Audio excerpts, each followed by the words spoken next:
Eu tenho pensado muitas vezes sobre o valor que a sociedade dá à força. Em todos os tempos, homens admiraram os fortes, aquele que vence, que domina, que impõe sua vontade. Parece sempre mais digno de respeito. Em todos os tempos, os homens admiraram os fortes. Aquele que vence, que domina, que impõe sua vontade, parece sempre mais digno de respeito. Existe dentro da humanidade uma inclinação quase natural de exaltar o poder, a superioridade, o sucesso visível. O fraco, ao contrário, costuma ser ignorado, desprezado ou simplesmente esquecido. Quando observo essa tendência, não posso deixar de refletir sobre o pensamento do filósofo alemão Friedrich Nietzsche, que defendia a ideia do super-homem, aquele que supera as limitações comuns e se impõe pela força de sua vontade.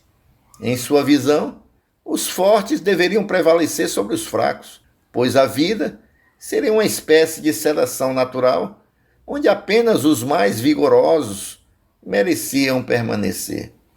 O homem superior, segundo essa ideia, não se submeteria às fraquezas humanas comuns e criaria seus próprios valores. Confesso que há algo nessa visão que parece sedutor à primeira vista.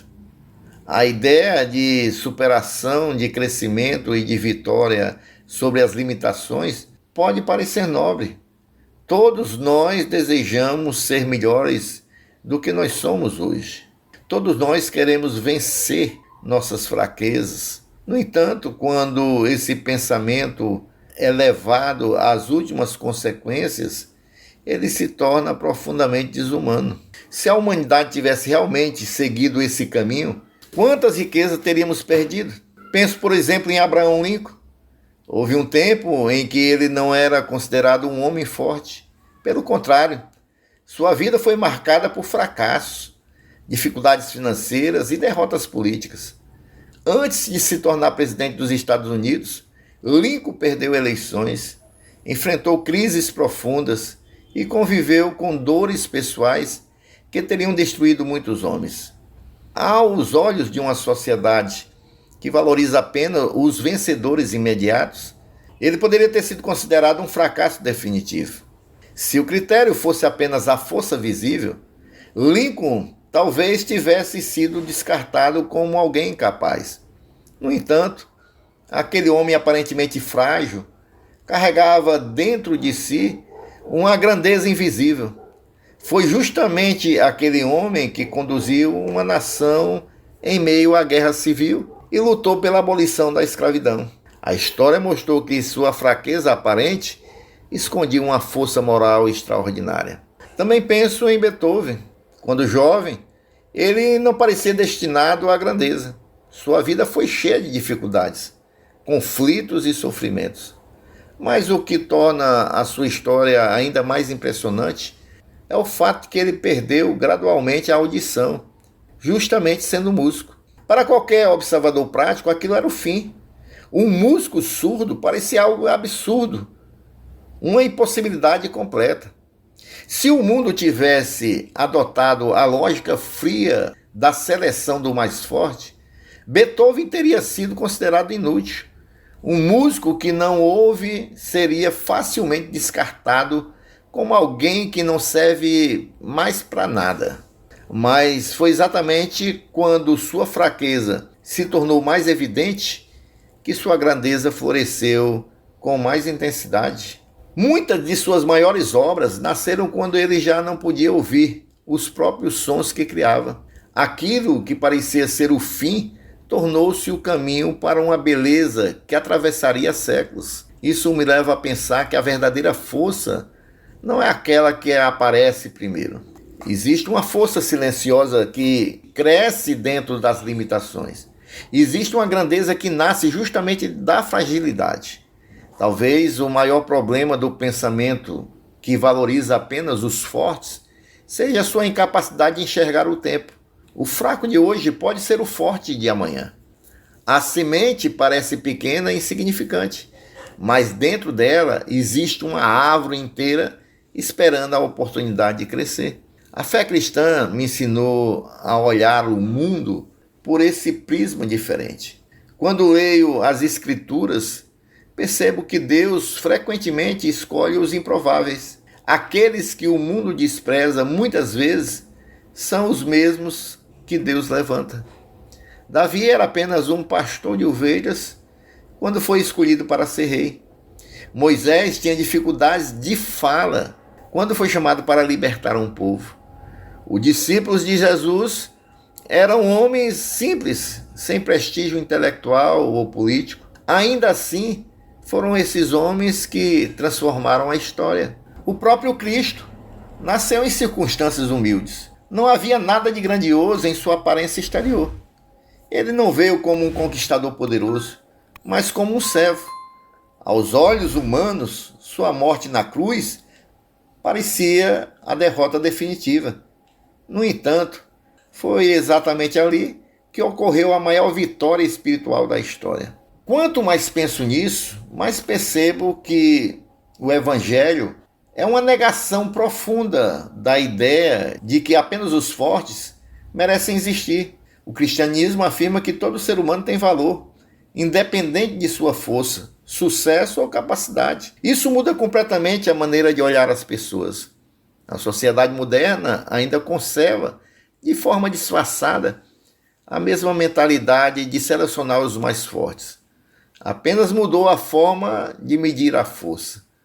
Hoje, muitas vezes, os fortes são os ricos, os famosos, os influentes ou os que aparentam sucesso.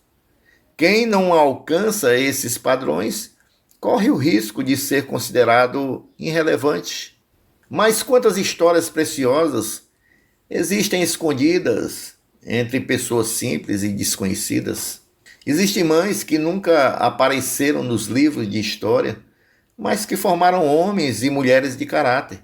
Existem trabalhadores humildes, cuja a honestidade sustenta famílias inteiras.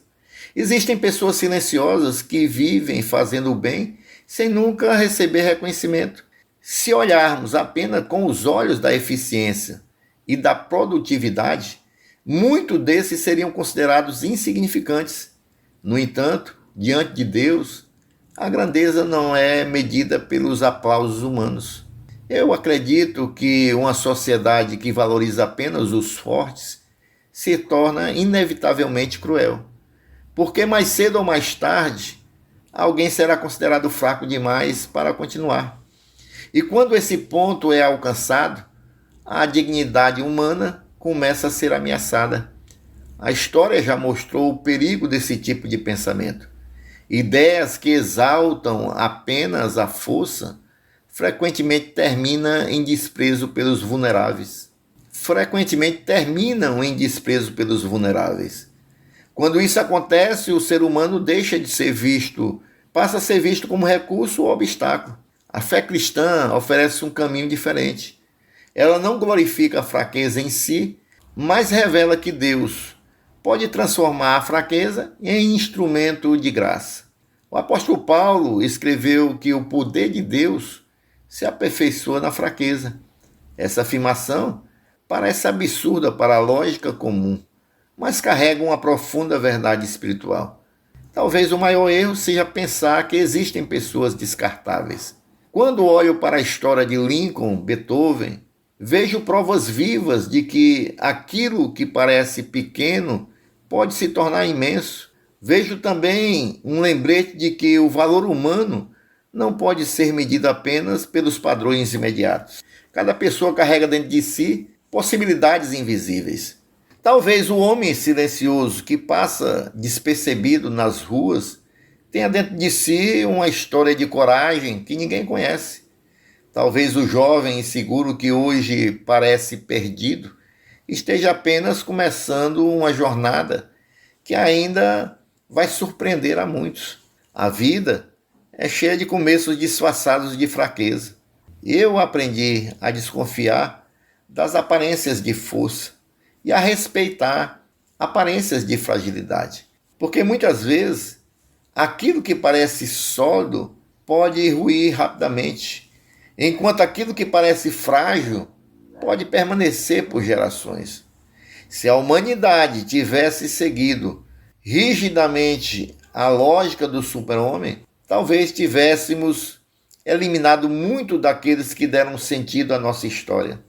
Teríamos perdido vozes, ideias, músicas e exemplos que hoje fazem parte da nossa herança espiritual e cultural. Por isso eu creio que a verdadeira grandeza não está em esmagar os fracos, mas em reconhecer que Deus trabalha justamente onde a força humana parece insuficiente. Talvez seja esse o grande mistério da vida. Os fracos que carregam o futuro sem que ninguém perceba. E talvez a verdadeira força seja justamente esta, a capacidade de ver valor onde o mundo vê apenas fraqueza. Essa é a nossa reflexão de hoje. Se você gostou do vídeo, compartilhe esse vídeo, deixe o seu like. Vamos ficando por aqui, um forte abraço.